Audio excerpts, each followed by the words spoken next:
President M. Venkaiah Naidu on Friday underlined the need for effective guidelines and laws to work out a revenue sharing model between tech-based social media giants and the traditional media struggling to generate revenues.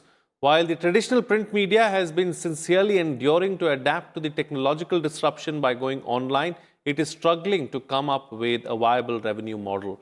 The Vice President said some countries were taking measures to ensure revenue sharing by the social media giants to the print media. We also need to take a serious look at this problem and come out with effective guidelines and laws with a consensus to enable print media get their share from the huge revenues of the technology giants, he emphasized. The Vice President said advertisement revenue has been a key for the viability of a media organization, but in the mushrooming of the media outlets and the sinking revenue pie, the traditional norms and principles of journalism are forced to be compromised with which is a serious consequence. Now, in this edition of The Big Picture, we will analyze the challenges and way forward for journalism. Joining me on the program today are Shekhar Iyer, senior journalist, Alok Verma, founder and editor-in-chief, News TV, and KG Suresh, senior journalist, as well as VC of Makhanlal University. Thank you to all my guests for joining me on this edition of The Big Picture. Shekhar Iyer, I'd like to begin the program with you first. As far as the media and journalism as a whole in the country is concerned, it has been met with several challenges, especially the traditional form of journalism. What are some of the biggest challenges that you see? Well, as Venkaiah has today pointed out, one of the biggest challenges is the growing lack of trust. That lack of trust is not only between the consuming audience and the content providers, but it is also within the content providers as to people who are creating the content, people who are processing the content, and people who are finally presenting the content. So I think the biggest challenge today is in terms of, you have a news feed today which is infinite personalization. There is so much of personalization, and a lot of it is by choice also personal feed. You can pick and choose a particular news outlet for what you want. That is one. And second thing is, this personalization has led to a situation where it's a self-made reality. See, all the time as human beings, we are, facing a situation where there is something called absolute reality and there is a relative reality. Now, when I entered the profession more than 40 years ago, I came with the belief that as journalists, our job is to look at facts. And I was trained in the agency journalism, which constant emphasis was that your view does not matter. What matters is what you see and what you report. And all the golden principles of journalism, the elementary principles of, who, what, where, when, and how, and why, was considered as something very sacred mantra.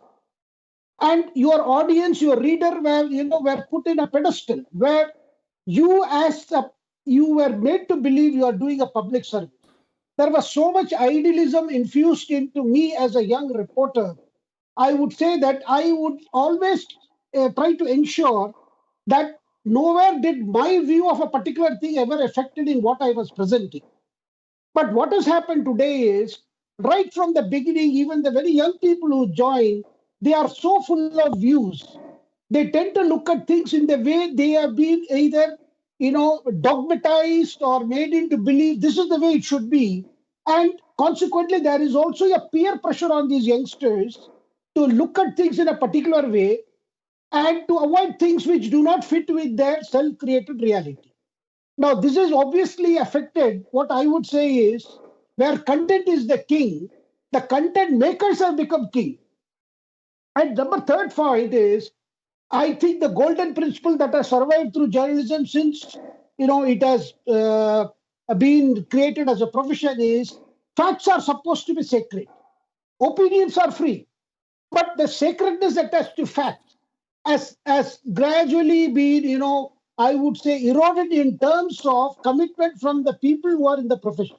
And so consequently, you have hard truths, you have pre-truth, you have post-truth, and then the blurring line between activism and journalism and And the thing called journalism as a tool for political advocacy, all these things have got blurred in an environment which is highly politically polarized. So I feel that,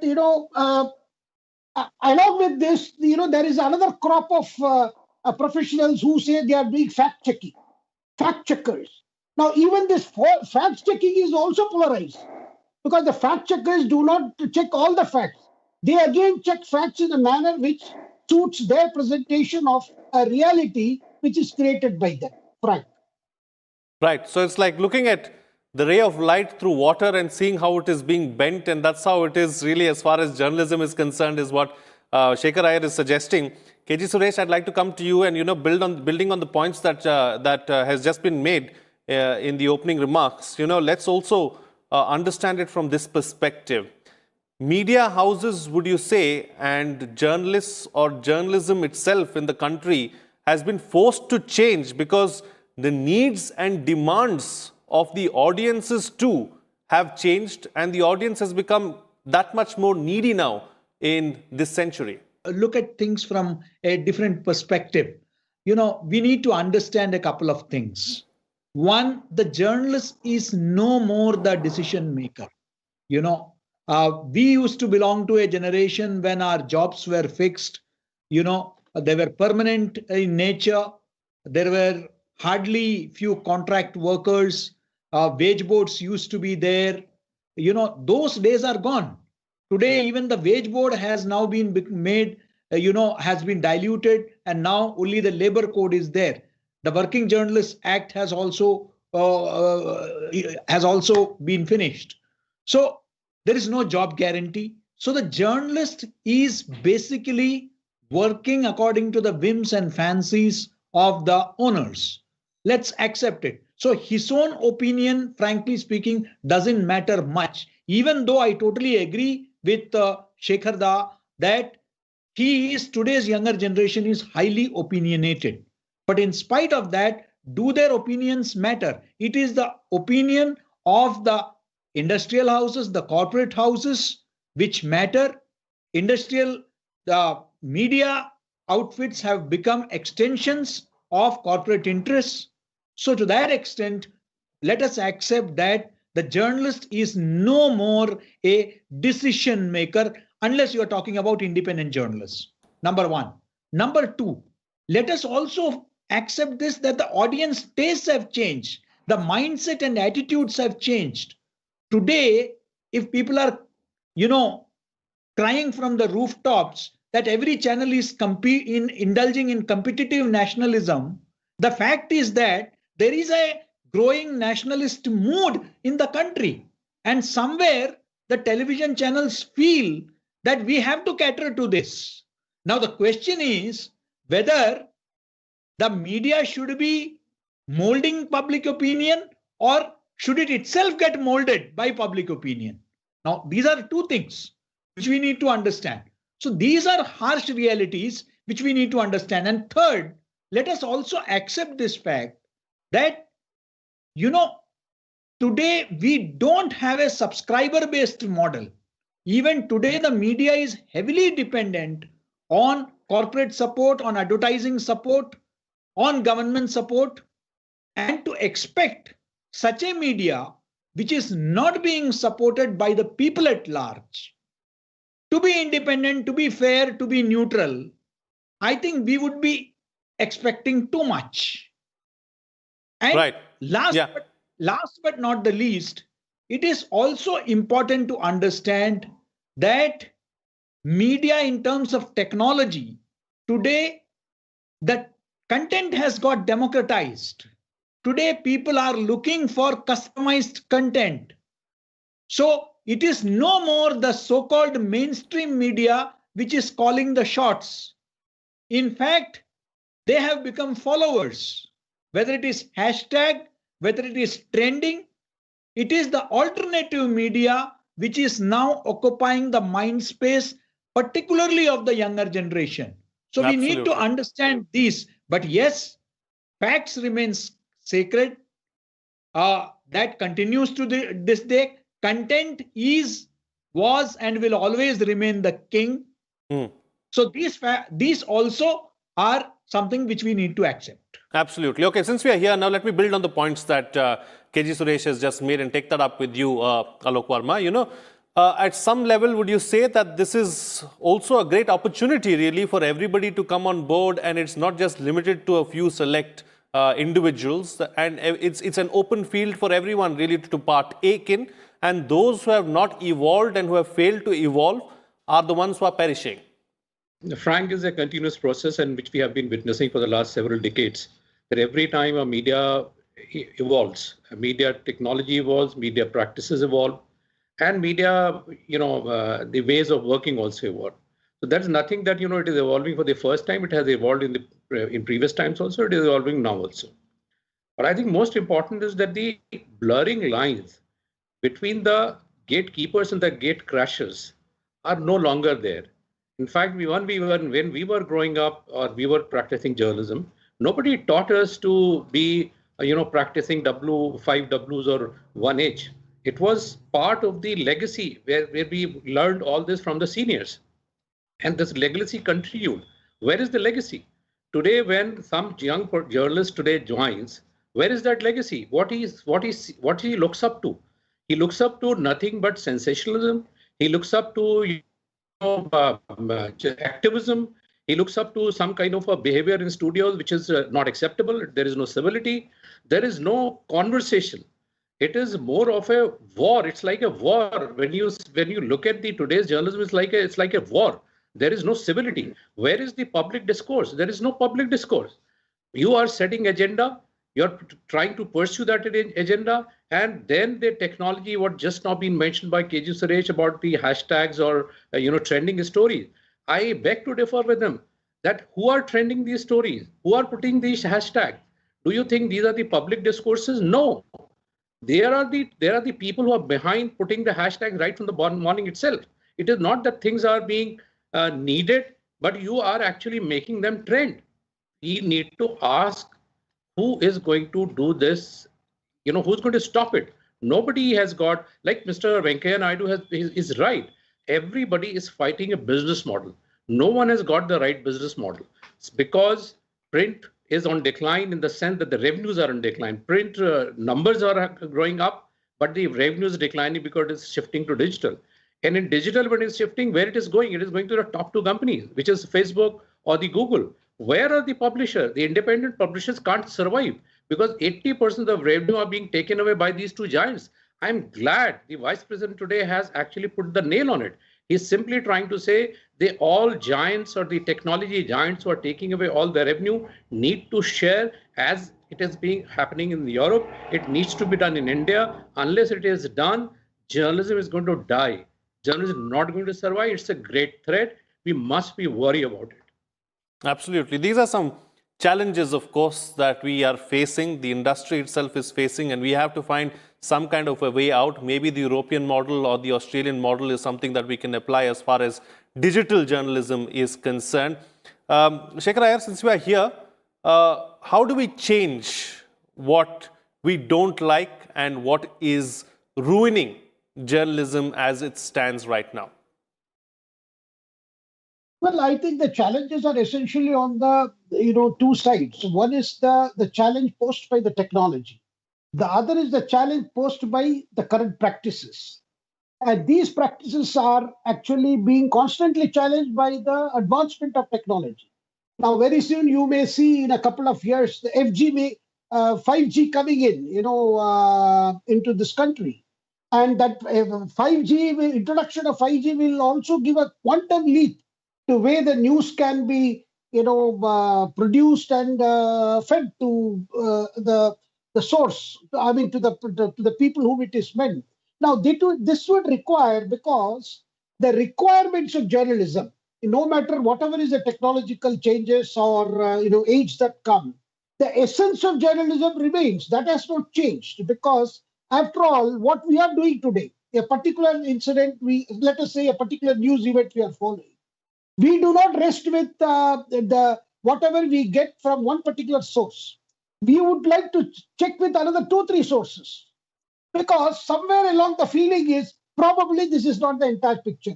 When I say we, I am not talking as a practicing journalist. I am talking as a general common people. I have noticed that most people are not prepared just to take one source from what it is. There is always a feeling, a question that comes: is it the truth?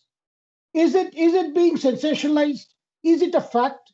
These questions keep occurring in any event which gets a plateau coverage. There is constant a feeling. So that again comes to the question. See, previously I remember, say, in the late 70s, when I used to look at the impact that we made, because I was always told by my editors, great editors then, look, never underestimate the power of your word. You are absolutely right in underestimating yourself or avoiding overestimation of yourself, but never underestimate the power of the impact of your word, which means be careful. See, weigh in everything that you say, because that is what it must be. But what has happened today is, because the thing was, people, whatever they read, they believed it. Because they would say, if it has come in the newspapers, it must be true. But today, what has happened is, it is not like that. People look at it as a kind of an entertainment. Okay, oh, this is also possible, that is also possible. Pata nahi इन्होंने ऐसे ही लिख दिया होगा, because this is, और ऐसे ही दिखा दिया होगा. See, the feeling, I think the threat to journalism is not so much as, of course, technology poses a challenge, but also from the fact you're the consumers. I am forced to use the word consumers, which I would not have done 4 decades ago, because it was never seen as a commodity, which is produced and somebody consumed. But today it is seen as that. So your consumers will have to trust you, will have to believe in what you are delivering. So that trust is an essential element. That trust would require us to go back to our ethics. That trust would force us to go back to the professional commitment. Because today, what has happened is, in the kind of polarization that we are seeing among the media outlets, and among the media personnel, what has happened is, and the peer pressure, we rather write to please that peer community to which we are somehow affiliated. So we have to get out from that, so that, because ultimately this news business will stay, because it is going to stay as long as the mankind is around. But Right. what is needed is, any business model will ultimately depend on trust. Because just as in any other business, any other commodity that is being traded, the exchange is always because of the trust in quality and in not just in quantity. So similarly, I think we need to focus on quality. When it comes to quality, we need to see that how much of it is self-created reality, how much is relative reality, and how much are we trying to provide to our viewers and readers and our consumers of our content, the absolute reality. And Sure. that would require to wade through areas where I would call it a sharp razor walk, in the sense that there will be situations where it will appear like advocacy, activism, and in between you will have to reclaim that space for professionals.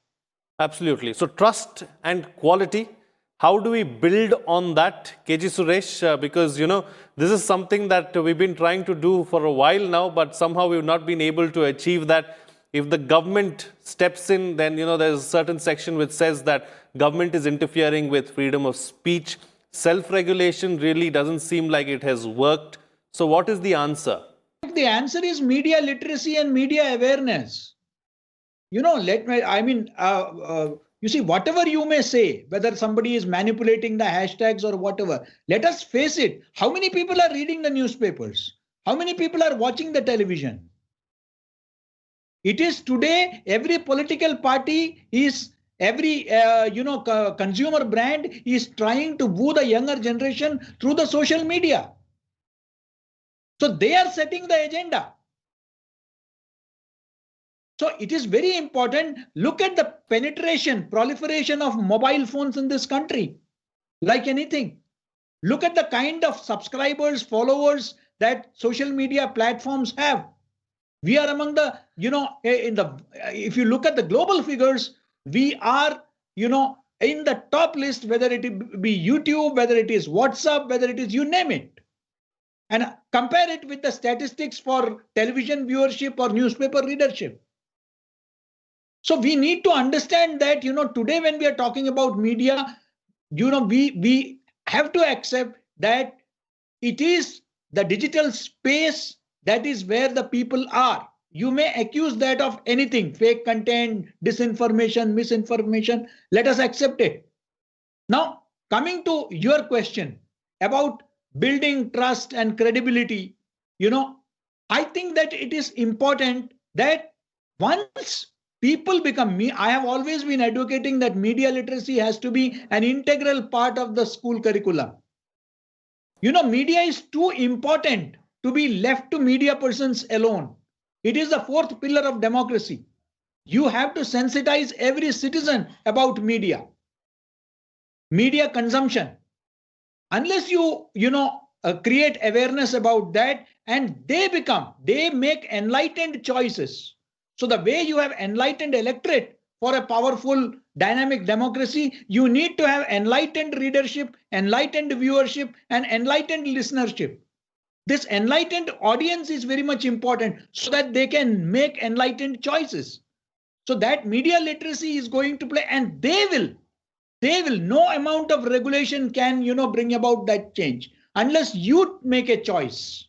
Right. It is the people who will have to make a choice. And in that direction, media universities like ours, media organization like yours, media, professionals like the esteemed panel which is there, they all will have to contribute, because at the end of the day, if the credibility is lost, then everything is lost.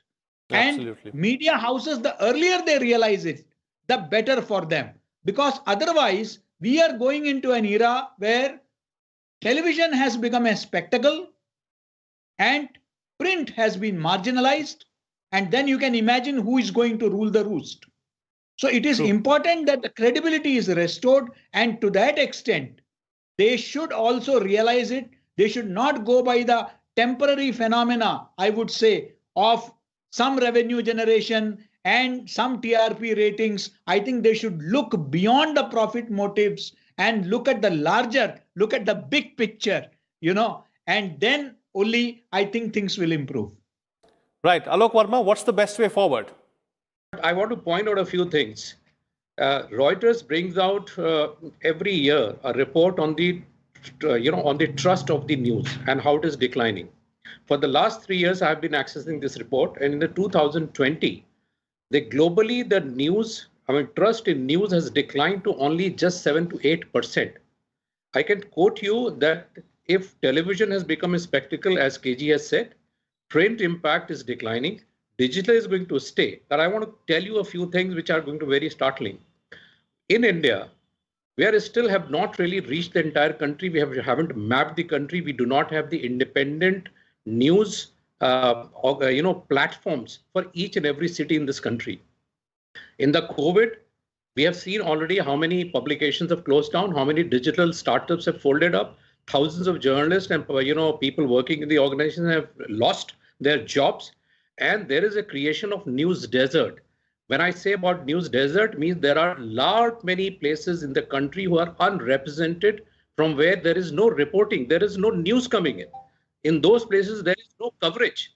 You see, the situation is still pretty bad, because on one side, we are talking of the trust, on the other side is the quality. There is a quality issue, people don't want to pay. If people don't want to pay, what is the option left out is to go to the advertiser.